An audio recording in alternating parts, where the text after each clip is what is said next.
ہمارے پاس جب لوگ آتے ہیں اور وہ داخل طریقت ہوتے ہیں تو ہم جو بنیادی چیزیں ان کو بتاتے ہیں تو ان میں سے ایک چیز یہ لازمی بتاتے ہیں کہ رزق پاک نہیں ہوگا تو باطن روشن نہیں ہوگا. یہ بنیادی بات ہے.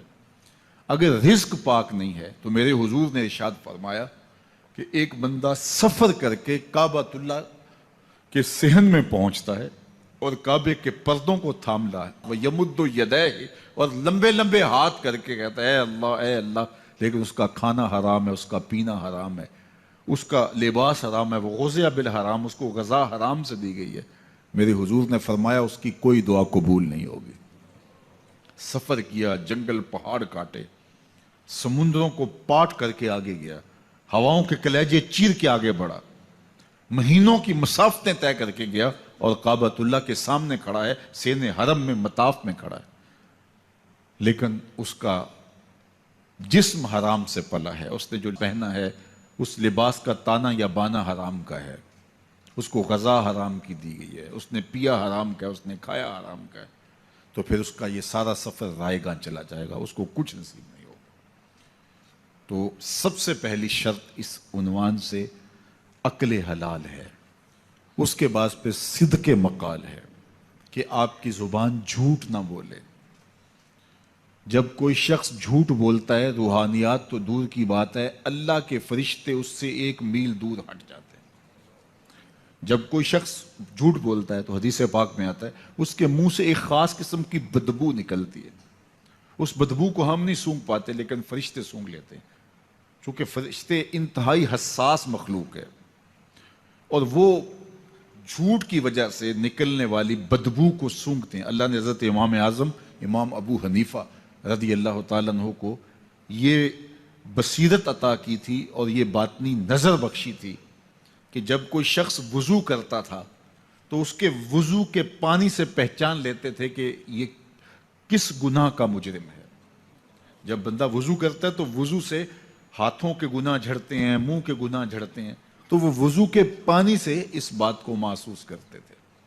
اللہ نے ان کو وہ بصیرت عطا کی تھی, لیکن انہوں نے اللہ کی بارگاہ میں عرض کی مالک مجھ سے یہ چیز چھین لے, یہ چیز مجھے نہیں چاہیے. لوگوں کے بارے میں جو ہے وہ ایسا گمان پھر پیدا ہوتا ہے. تو فرشتوں کو اللہ نے وہ حساس جو ہے وہ پاکیزہ وجود دیا, اور ان کی حس ایسی ہے کہ وہ بدبو جو انسان بولتا ہے اور لفظوں سے جو اثرات نکلتے ہیں وہ محسوس کرتے ہیں. تو جب کوئی شخص جھوٹ بولتا ہے تو اس کے جسم سے, اس کی زبان سے جھوٹ کے ساتھ بدبو نکلتی ہے. اللہ کے فرشتے 1 میل دور تک پیچھے ہٹ جاتے ہیں. تو مجھے بتائیے جو شخص جھوٹ بولتا ہو کیا اسے کوئی روحانی مرتبہ مل سکتا ہے؟ یہ سوچا بھی نہیں جا سکتا, یہ امکانات سے ہی نہیں ہے. اللہ کے محبوب علیہ السلام سے پوچھا گیا کہ حضور کوئی مسلمان کوئی مومن کیا بزدل ہو سکتا ہے؟ فرمایا نہیں, وہ بہادر ہوتا ہے, لیکن ہو سکتا ہے کبھی اس سے بزدلی بھی سرزد ہو جائے. انسانی کمزوری ہے, کبھی انسان بہت طاقت میں ہوتا ہے اور کبھی انسان کمزور بھی پڑ جاتا ہے. فرمایا ہو سکتا ہے کبھی اس سے ہو بھی جائے. پھر پوچھا کہ بخل کر سکتا ہے؟ فرمایا نہیں, مومن سخی ہوتا ہے لیکن ہو سکتا ہے کبھی اس سے بخل بھی ہو جائے. کبھی کبھی دولت اسے اچھی بھی لگنے لگ جاتی ہے, جس طرح فرمایا گیا کہ اولاد مبخلتن مجبنتن, یہ جو اولاد ہوتی ہے یہ بندے کو بخیل بھی بنا دیتی ہے اور بزدل بھی بنا دیتی ہے. جب اولاد نہیں ہوتی تو بندہ سخی بھی ہوتا ہے اور بندہ جو ہے وہ مشکل حالات میں بھی کود جاتا ہے, لیکن جب اولاد ہوتی ہے تو پھر مشکل حالات میں کودنے سے پہلے سوچتا ہے میرے بچے ہیں یتیم ہو جائیں گے. اس کو یہ خیال آتا ہے, پہلے ایسے مال لٹاتا ہے لیکن اولاد ہو جائے تو پھر وہ اولاد کا سوچتا ہے کہ ان کے لیے کچھ میں جمع کر لوں.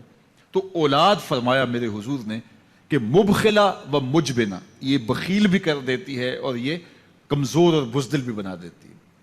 تو مومن ہوتا بہادر ہے لیکن ہو سکتا ہے کبھی اس سے بزدلی بھی ہو جائے. مومن سخی ہوتا ہے لیکن کبھی ہو سکتا ہے اس سے بخل بھی ہو جائے. لیکن تیسرا سوال حضور سے پوچھا گیا کہ مومن جھوٹا ہو سکتا ہے؟ تو اس پہ 2 ٹوک کہا, نہیں جھوٹا نہیں ہو سکتا.